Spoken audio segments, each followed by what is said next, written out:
Hello friend, this is Kapil Kumar Bhagat. Welcome to science time. हम बात कर रहे हैं साइंस के पेपर सेकंड की सीटेट के जो आने वाले एग्जामिनेशन है उसके लिए 2021-22 के। हम प्रीवियस ईयर के क्वेश्चन पेपरों को एनालिसिस कर रहे हैं। आज की सीरीज है थर्ड, जिसमें हमने पिछली दो सीरीज में 2014 के पेपरों को एनालिसिस किया हुआ है। आज हम फरवरी 2015 के पेपर का एनालिसिस करेंगे। और वीडियो पसंद आए तो चैनल को लाइक शेयर और सब्सक्राइब जरूर कीजिएगा, ठीक है, जिससे आपको आने वाले जो वीडियो हैं वो आसानी से मिल सके, उनका नोटिफिकेशन मिल सके। चलिए तो देख लेते हैं, आज की क्लास स्टार्ट करते हैं। पहला क्वेश्चन लेते हैं 61। यहाँ बोला गया है कि कोई वस्तु 5000 हर्ट्ज पर कंपन कर रही है, उत्पन्न ध्वनि का आवर्तकाल है। हमें यहाँ पे आवर्तकाल बताना है, ठीक। तो यहाँ पे है 0.005 सेकंड, दूसरा है 0.002 सेकंड, थर्ड है 0.5 सेकंड और फोर्थ है 0.02 सेकंड, ठीक है। तो अगर हम बात करते हैं आवर्तकाल का, तो आवर्तकाल का सूत्र हो जाएगा टी बराबर क्या हो जाएगा, टी बराबर 1/f, ठीक है। टी बराबर 1/f। टी जो हो जाएगा हमारा आवर्तकाल हो जाएगा, ठीक है, और एफ जो हो जाएगा हमारी फ्रीक्वेंसी हो जाएगी, मतलब आवृत्ति हो जाएगी। तो हम क्या कर देते हैं, मान रख देते हैं यहाँ पे सीधे 1/ कितना जाएगा, 5000 आएगा। जब इसको काटेंगे तो हमारा आंसर कितना जाएगा, 0.002 सेकंड, ठीक है। इसका सिंपल सा फार्मूला याद रखना है, आवर्तकाल बराबर 1/, यानी कि 1/ फ्रीक्वेंसी, ठीक है। इससे आपको यहाँ पे 50 भी पूछ सकता है, 500 भी पूछ सकता है, कितने ही पूछे, इससे फिर कोई दिक्कत नहीं है। काटोगे तो आपका आंसर आसानी से आ जाएगा, ठीक। चलिए बात करते हैं क्वेश्चन नंबर नेक्स्ट की। तो क्वेश्चन नंबर नेक्स्ट जो है, इसमें बोला है निम्न पदों पर विचार कीजिए, ठीक है। यहाँ पे दिए हुए हैं ए तड़ित, भूस्खलन, गर्जन, सुनामी और बाढ़। भूकंप से हो सकता है, ठीक है, भूकंप से हो सकता है। अगर भूकंप आए तो यहाँ से कौन कौन सी चीजें हो सकती हैं वो हमें बताना है, ठीक है। अगर हम बात करते हैं तड़ित की, तो भूकंप से तड़ित का कोई संबंध नहीं है। तड़ित बादल में होता है और भूकंप जो होता है जमीन पे होता है। भूस्खलन बिल्कुल हो सकता है। गर्जना भी बिल्कुल नहीं होगी, ठीक है, गर्जना बादल में होती है। सुनामी आ सकती है, बिल्कुल सही है। बाढ़ आ सकता है। मीन्स हमारा क्या हो जाएगा, बी, डी और ई। मीन्स कौन सा ऑप्शन हो जाएगा हमारा, ऑप्शन नंबर फर्स्ट ही सही हो जाएगा। बी, डी और ई, ऑप्शन नंबर फर्स्ट हमारा सही हो जाएगा। चलिए बात करते हैं क्वेश्चन नंबर नेक्स्ट की। इसने क्या बोला है, मानव नेत्र में शलाकाओं और शंकुओं के विषय में सही कथन का चयन करना है। शलाका और शंकुओं के विषय में सही कथन का चयन करना है। यहाँ पे कथन दिए हुए हैं, इसमें से हमको सही कथन का चयन करना है, ठीक है। तो शंकु मंद प्रकाश के लिए सुग्राही होते हैं। दूसरा है शंकु तीव्र प्रकाश के लिए सुग्राही होते हैं। तीसरा है शलाकाएं वर्णों यानी कि रंगों की अनुभूति कर सकती हैं। और चौथा है शलाकाएं तीव्र प्रकाश के लिए सुग्राही होती हैं। तो यहाँ पे हमारा जो ऑप्शन नंबर सेकंड है वो सही आ जाएगा। शंकु तीव्र प्रकाश के लिए क्या होती हैं, सुग्राही होती हैं, जो कि मानव नेत्र में पाई जाती हैं। अगर हम बात करते हैं उल्लू की, तो उनमें शलाका कोशिकाएं नहीं पाई जाती, जिससे वह दिन में देख नहीं पाते हैं, इसलिए उल्लू जो होता है रात में निकलता है ना। चलिए बात करते हैं क्वेश्चन नंबर 64 की। निम्नलिखित ग्रहों में से किसका अपना कोई प्राकृतिक उपग्रह नहीं है, ठीक है। प्राकृतिक उपग्रह नहीं है। यूरेनस, शुक्र, बृहस्पति, मंगल। तो यहाँ पे अगर हम बात करते हैं किसका प्राकृतिक ग्रह है, यूरेनस का है। शुक्र जो है इसका कोई ग्रह नहीं है, बृहस्पति का भी है, मंगल का भी है, ठीक है। तो यहाँ पे सिंपल सा आंसर आ जाएगा शुक्र ग्रह। चलिए बात करते हैं क्वेश्चन नंबर 65 की। तो यहाँ पे बोला है अच्छी विज्ञान शिक्षा को कुछ आधारभूत वैधताओं को पूरा करना चाहिए। उच्च प्राथमिक स्तर पर कक्षा 6 के पाठ्यक्रम में छाया बनाने के संप्रत्यय द्वारा निम्नलिखित में से कौन सी वैधता का सर्वाधिक औचित्य से पालन होता है, ठीक है। तो यहाँ पे कक्षा 6 के लिए जो एक पाठ्यक्रम लिया गया है जिसमें छाया बनाने के संप्रत्यय द्वारा निम्नलिखित में से कौन सा वैधता सर्वाधिक औचित्य से पालन होता है वो हमें बताना है, ठीक है। तो सबसे पहला आता है प्रक्रिया, दूसरा आता है परिवेश, तीसरा आता है विषय वस्तु और चौथा आता है संज्ञान, ठीक है। तो यहाँ पे संज्ञान होना चाहिए कि प्रक्रिया से कोई मतलब नहीं है, क्योंकि हम छाया बनाने का संप्रत्यय देख रहे हैं यहाँ पे, ठीक है। तो यहाँ पे जो आ जाएगा संज्ञान, बच्चे के संज्ञान पर डिपेंड करता है, ठीक है, कि वो मतलब छाया को किस नजरिए से देखता है, ठीक। चलिए बात कर लेते हैं क्वेश्चन नंबर 66 की, एक शिक्षक किसी अधिगम उद्देश्य को इस प्रकार बनाता है कि सरल विद्युत परिपथ का उपयोग करके किसी युग्म का निर्माण करता है। यह अधिगम उद्देश्य नीचे दिए गए किस संज्ञानात्मक प्रक्रम से सुमेलित करता है। ठीक है, सरल विद्युत परिपथ का उपयोग करके एक युग्म का निर्माण करता है। ठीक है, तब यहाँ पे बच्चा किस संज्ञान का प्रक्रम का यूज करेगा, हमें वो देखना है यहाँ पे। ठीक है, तो यहाँ पे सबसे पहला है समझ का, विश्लेषण का, स्मरण का और सृजना का। ठीक है, तो समझ, विश्लेषण, स्मरण और सृजन। ठीक है, तो सृजना मीन्स यहाँ पे जो हमारा ऑप्शन नंबर 4 आ जाएगा वो सही आ जाएगा, क्योंकि वो सृजन करता है पूरी, मतलब क्योंकि सरल विद्युत परिपथ बना रहा है तो जब तक उसको समझ नहीं आएगा कि कौन से सर्किट से क्या जोड़ना है तब तक वो कुछ नहीं कर पाएगा, इसलिए वो सृजन करता है सबसे पहले। ठीक है, चलिए बात कर लेते हैं क्वेश्चन नंबर 67 की। वैज्ञानिक ज्ञान के बारे में निम्नलिखित में से किस से आप सहमत नहीं होंगे। ठीक, चलो देख लेते हैं। पहला है वैज्ञानिक ज्ञान निरपेक्ष, निश्चित और शाश्वत है। वैज्ञानिक ज्ञान सामाजिक और सांस्कृतिक में अंतःस्थापित है। वैज्ञानिक ज्ञान सिद्धांतों से निकलता है और वैज्ञानिक ज्ञान के विकास में कल्पना शक्ति, सृजनात्मकता सम्मिलित होती है। तो यहाँ पे अगर हम बात करते हैं तो यहाँ पे सबसे पहले वाला ऑप्शन हमारा सही हो जाएगा। उसने बोला यहाँ पे सहमत नहीं होंगे। ठीक है, तो वैज्ञानिक ज्ञान निरपेक्ष, निश्चित और शाश्वत है, शाश्वत नहीं है। ठीक है, ऐसा नहीं है कि ये चेंज नहीं होता। शाश्वत मतलब जो लगातार चला आ रहा है वही होगा, ऐसा कुछ नहीं होता है। विज्ञान हमेशा चेंज होता रहता है, नई खोजें होती रहती हैं। ठीक है, वैज्ञानिक ज्ञान सामाजिक एवं सांस्कृतिक में अंतःस्थापित करता है, बिल्कुल सही है। वैज्ञानिक ज्ञान सिद्धांतों से निकलता है, बिल्कुल सही है। वैज्ञानिक ज्ञान के विकास में कल्पना शक्ति, सृजनात्मकता सम्मिलित होती है, बिल्कुल सही है। बस पहला वाला ऑप्शन हमारा जो है वो विज्ञान की दृष्टि से महत्वपूर्ण नहीं है। ठीक है, मीन्स वो गलत है, जिससे हम सहमत नहीं होंगे। बात करते हैं 68 नंबर के क्वेश्चन की। तो विज्ञान शिक्षा द्वारा छात्रों के अभिव्यक्तियों एवं मूल विकास के मूल्यांकन के लिए निम्नलिखित में से कौन सी तकनीक सबसे अधिक उपयुक्त होगी। ठीक है, ये पेपर ऑलरेडी कटा हुआ था, चलो देख लेते हैं। तो यहाँ पे जो आ जाएगा हमारा, क्या बोला उसने, मूल्यांकन के लिए निम्नलिखित में सबसे अधिक उपयुक्त तकनीक कागज पेंसिल निरीक्षण। विज्ञान के लिए बिल्कुल सही नहीं है ये। ठीक है, उसके बाद हम बात कर लेते हैं जांच सूची मतलब चेकलिस्ट, ये भी बिल्कुल सही नहीं है। ठीक है, रेटिंग स्केल, इसकी भी कोई जरूरत नहीं। अवलोकन विज्ञान का सबसे महत्वपूर्ण पार्ट होता है अवलोकन करना। ठीक है, तो ये क्या हो जाएगा, हमारा सही आंसर जाएगा। विज्ञान की बात करते हैं तो अवलोकन बिल्कुल सही आंसर जाएगा इसका ये। बात करते हैं 69 क्वेश्चन की। निम्नलिखित में से खाने योग्य पौधों पर विचार करना है। केला, बैगन, भिंडी, कद्दू मीन्स काशीफल। ठीक है, इनमें से पौधों का एक युगल चुनिए जिसमें 2 या 2 से अधिक खाने योग्य भाग होते हैं। ठीक है, 2 या 2 से अधिक खाने योग्य भाग होते हैं। ठीक, उनका हमको एक युग्म चुनना है, केला, बैगन, भिंडी और कद्दू यानी कि काशीफल से। ठीक है, तो यहाँ पे अगर हम बात करते हैं तो केले की बात करते हैं तो केले में क्या हो जाएगा, केले में जो होगा वो हमारा क्या हो जाएगा, एक तो उसका छिलका और दूसरा अंदर वाला जो मांस होता है उसको खा सकते हैं। ठीक है, बैगन को हम पूरा खा सकते हैं। ठीक है, भिंडी की अगर हम बात करते हैं तो भिंडी को हम पूरा खा लेंगे। ठीक है, कद्दू की बात करते हैं या कद्दू या काशीफल की बात करते हैं तो इस पे 2 पार्ट्स होते हैं खाने के लिए और केले में भी 2 पार्ट्स हो जाएंगे। ठीक है, निम्नलिखित खाने योग्य पौधों पर विचार करना है। ठीक है, इनमें से क्या बोला है, पौधों का ऐसा युग्म चुनिए जिनमें 2 या 2 से अधिक भाग खाने योग्य भाग होते हैं। तो इसका आंसर हमारा क्या आ जाएगा, इसका आंसर हमारा ए और डी आ जाएगा, मीन्स केला और कद्दू आ जाएगा।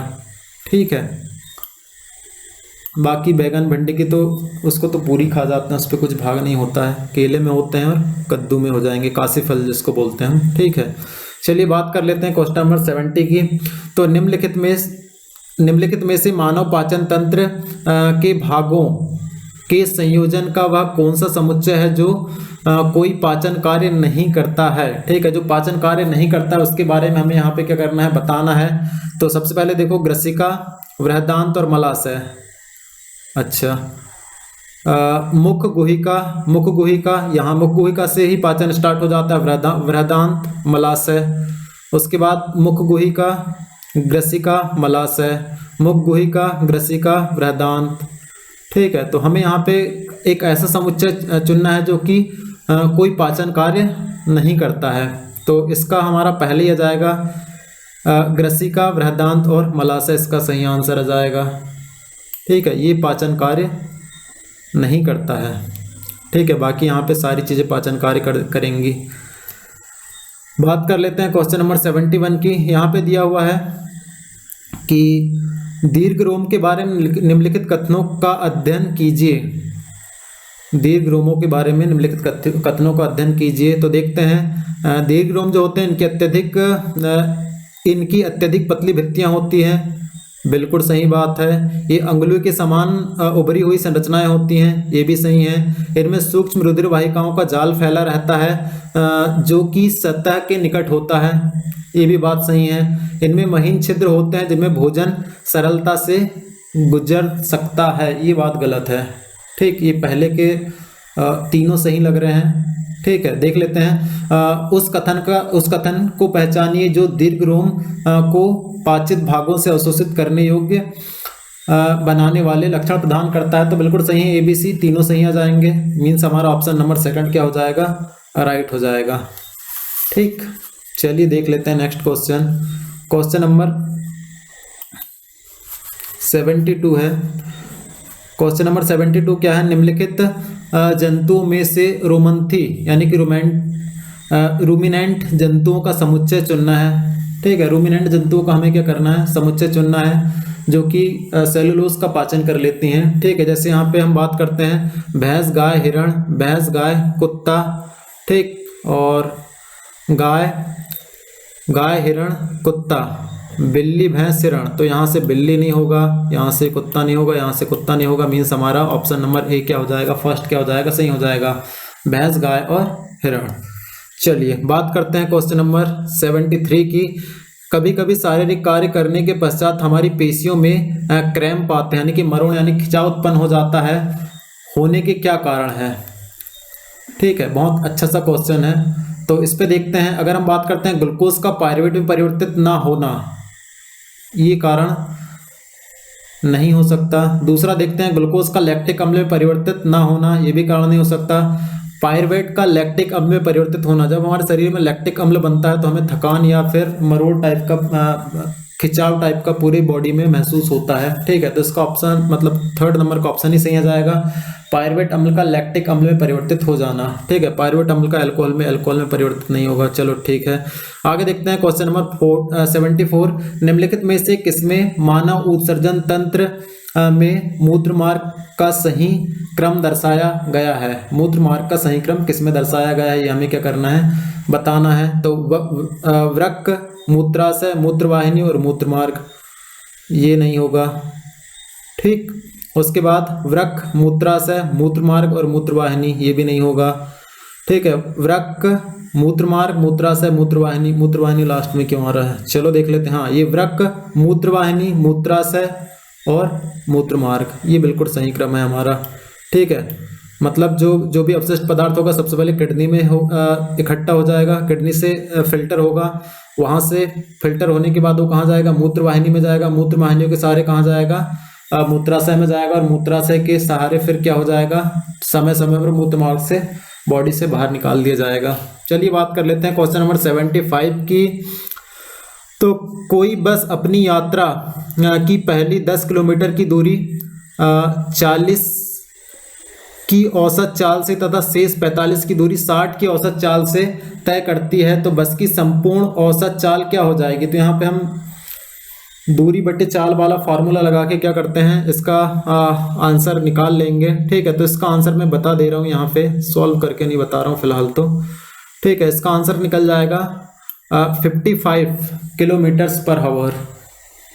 ठीक, चलिए बात कर लेते हैं क्वेश्चन नंबर 76 की। किसी वस्तु का आभासी और विवर्धित छवि बनाने के लिए निम्नलिखित में से किसका उपयोग किया जा सकता है। ठीक है, आभासी और विवर्धित छवि बनाना है तो इसके लिए हम किस दर्पण का उपयोग करेंगे। तो उत्तल दर्पण की बात करते हैं। उत्तल दर्पण और उत्तल लेंस दोनों का, नहीं उत्तल की नहीं, यहाँ पे दोनों ही उत्तल उत्तल हो जाएंगे तो ये नहीं हो पाएगा। ठीक है, फिर बात कर लेते हैं हम दूसरा, अवतल दर्पण और उत्तल लेंस दोनों का बिल्कुल सही है, केवल अवतल लेंस का, उत्तल लेंस का। ये सेकंड नंबर का ऑप्शन हमारा क्या हो जाएगा, सही हो जाएगा। आभासी उत्तल दर्पण और विवर्धित क्या हो जाएगा, अवतल दर्पण और विवर्धित क्या हो जाएगा, उत्तल लेंस दोनों के लिए।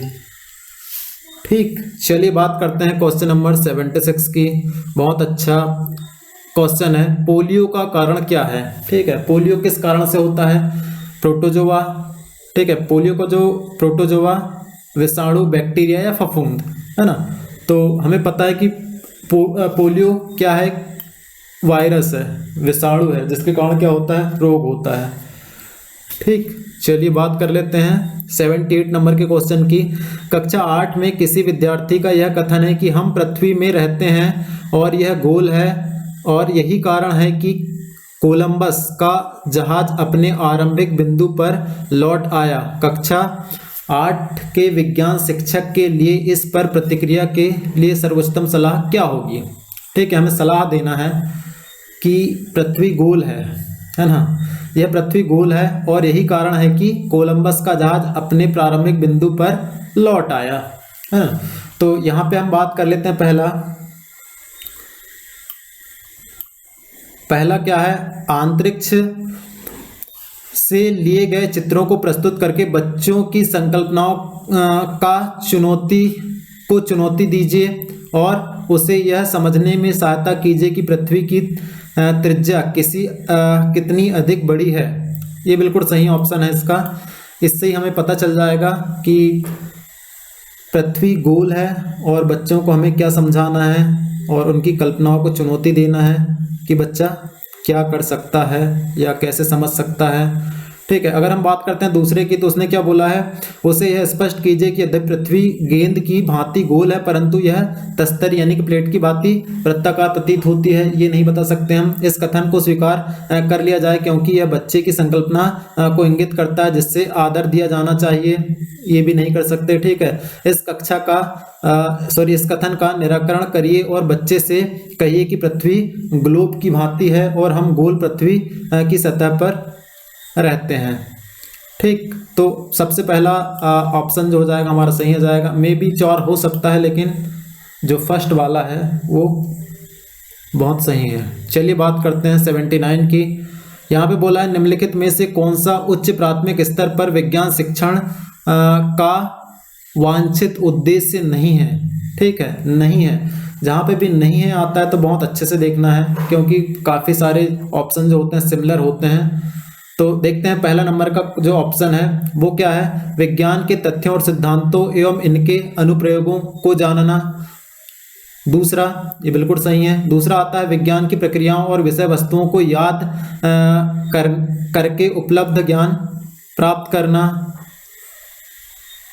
तीसरा देखते हैं ईमानदारी, सत्यनिष्ठा और सहयोग के मूल्यों को आत्मसात करना। बिल्कुल सही बात है। प्राकृतिक जिज्ञासा, सौंदर्यता की अनुभूति तथा विज्ञान एवं प्रौद्योगिकी की सृजनात्मकता का पोषण, ये भी सही है। बात करते हैं सेकंड नंबर के ऑप्शन की। तो उसने क्या बोला, विज्ञान की प्रक्रियाओं और विषय वस्तुओं को याद करके उपलब्ध ज्ञान को प्राप्त करना। तो ये ऑप्शन हमारा सही नहीं हो जाएगा विज्ञान के लिए। कहीं पे भी अगर हम बात करते हैं जहाँ पे रोट मेमोराइजेशन की बात आती है, याद करने वाली बात आती है, ठीक है, या रटने की बात आती है, तो यहाँ पे वो वाला हमारा उद्देश्य नहीं होता है विज्ञान शिक्षण के लिए कभी भी।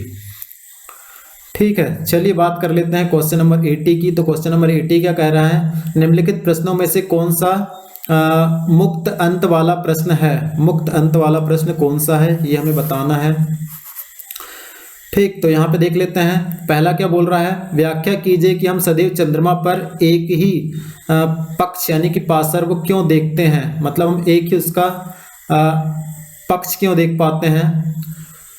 दूसरा क्या बोला है, मान लीजिए यदि चंद्रमा अपने स्वयं का प्रकाश उत्सर्जित करता तो क्या तब भी इसकी तो भी इसकी कलाएं होती, कलाएं मतलब जो चंद्रमा घटता बढ़ता रहता है उसकी बात कर रहा है यहाँ पर। उसके बाद हम बात कर लेते हैं दिन के समय उल्काएं दिखाई नहीं देती हैं, कारण सहित व्याख्या कीजिए। और चौथा, चंद्रमा अपनी आकृति प्रतिदिन क्यों बदलता है।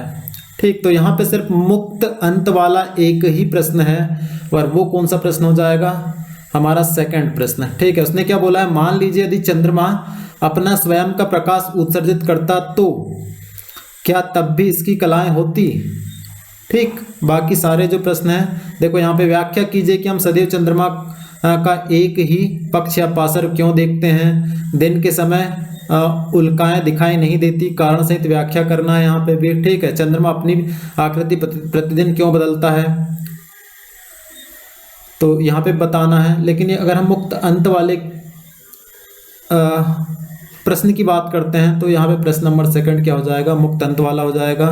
मान लीजिए यहाँ पे मानना है हमको, यदि चंद्रमा अपना स्वयं के प्रकाश को उत्सर्जित करता तो क्या तब भी इसकी कलाएं होती, तो हम सिर्फ हाँ या नहीं में आंसर देंगे इसका, बाकी सब में व्याख्या करना पड़ेगा। ठीक है, हम सीधे बोल देंगे ना, क्योंकि उसमें खुद का प्रकाश होता तो फिर कलाओं की जरूरत ही नहीं पड़ती। ठीक है, चलिए बात करते हैं 81 की। तो इसमें क्या बोला है, निम्नलिखित में से कौन सी परिस्थितियां शिक्षार्थियों को ज्ञान की खोज के लिए सर्वोच्च अवसर प्रदान करती हैं। ठीक है, ध्यान से देखना है, ज्ञान की खोज के लिए सर्वोच्च अवसर प्रदान करती हैं। तो पहला देखते हैं, विद्यार्थियों को टीम शिक्षण द्वारा दैनिक उपयोग की सामग्रियों के विषय में शिक्षा दी जा रही है, ये सर्वोच्च अवसर प्रदान नहीं करेगी। दूसरा, विद्यार्थियों को पहले आर्किमिडीज के सिद्धांत का निर्देशन दिखाया गया है और फिर विस्तृत व्याख्या की गई है। अच्छा, तीसरा क्या बोलता है, विद्यार्थी दी गई सामग्रियों को स्वयं बनाएं, बंद विद्युत परिपथ में रखकर उन पर चालन और अचालन, मतलब चालक और अचालक यानी कि विद्युत रोधी के लेबल लगा रहे हैं। विद्यार्थी भोजन के अवयव विषय पर प्रोग्राम इंस्ट्रक्शन से सुपरिष्कृत और विस्तृत सत्र में भाग ले रहे हैं। तो यहाँ पे सर्वोच्च ज्ञान खोज का सर्वोच्च अवसर कहाँ मिलेगा, जहाँ पे बच्चा खुद करके सीखेगा।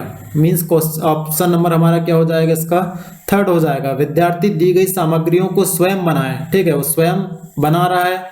ठीक है, बंद परिपथ में रखकर उन पर चालन मीन्स चालक और अचालक के लेबल को लगा रहा है कि कौन सी वस्तु में चालन हो रहा है, कौन सी वस्तु में चालन नहीं हो रहा है। ठीक है, तब वो खुद समझेगा।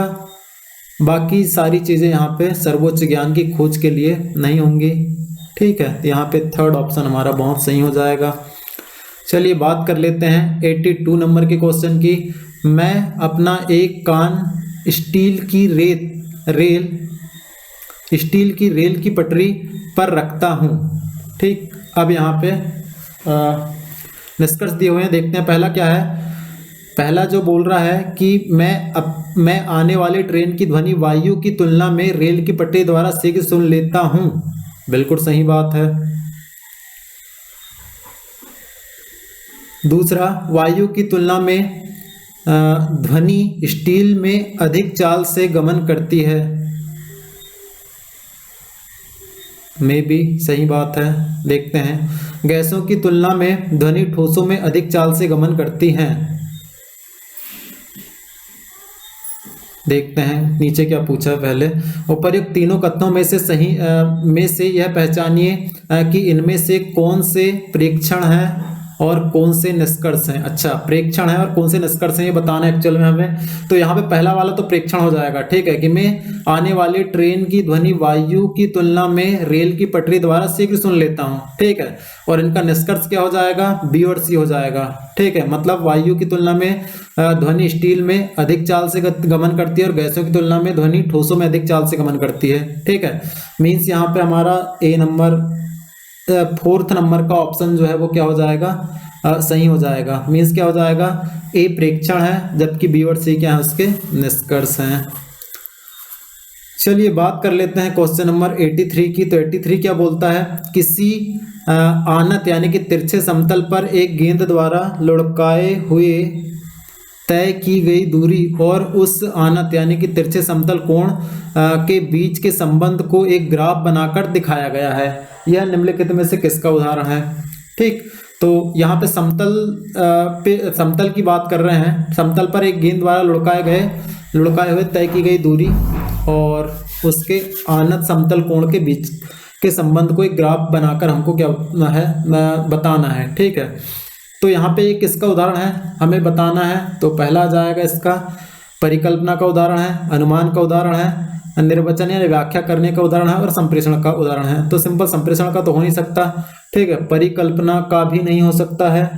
एक मिनट, परिकल्पना का नहीं होगा,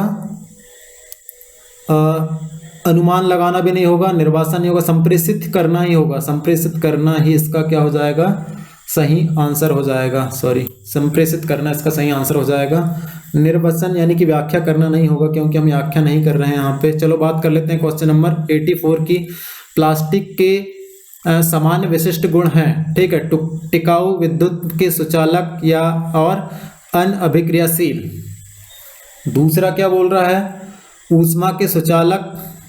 देखो टिकाऊ, विद्युत के सुचालक, प्लास्टिक विद्युत का सुचालक नहीं होता है, ठीक है, तो ये ऑप्शन नहीं आएगा।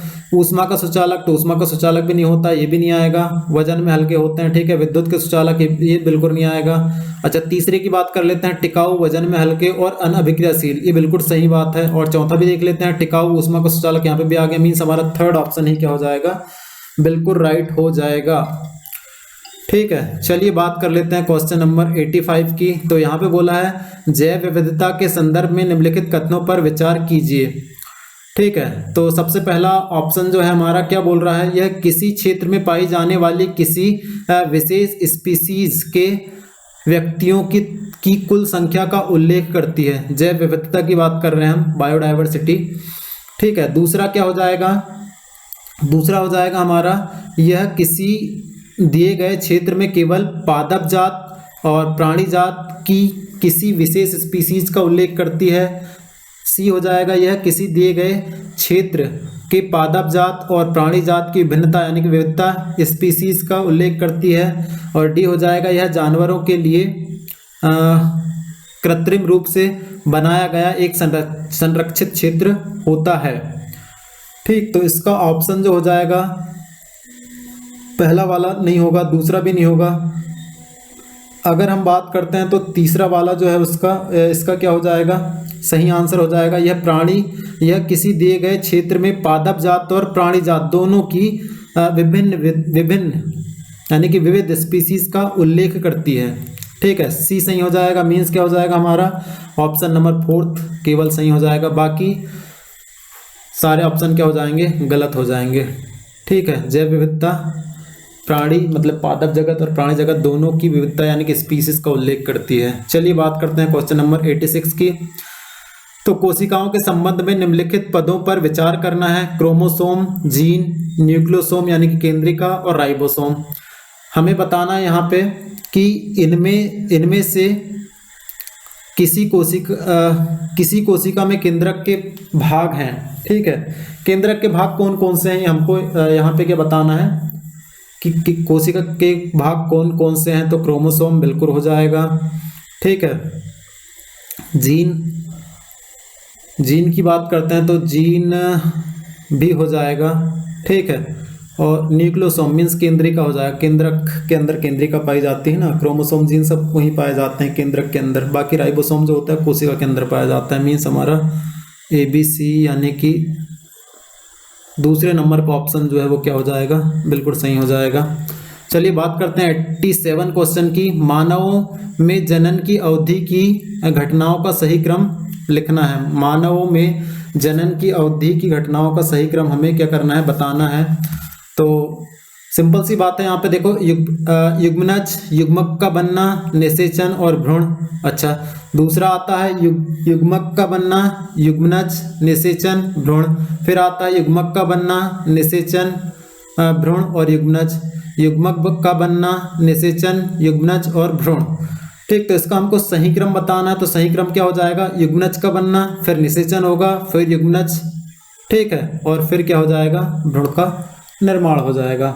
मीन्स 87 का हमारा क्या जाएगा? 4th आ जाएगा।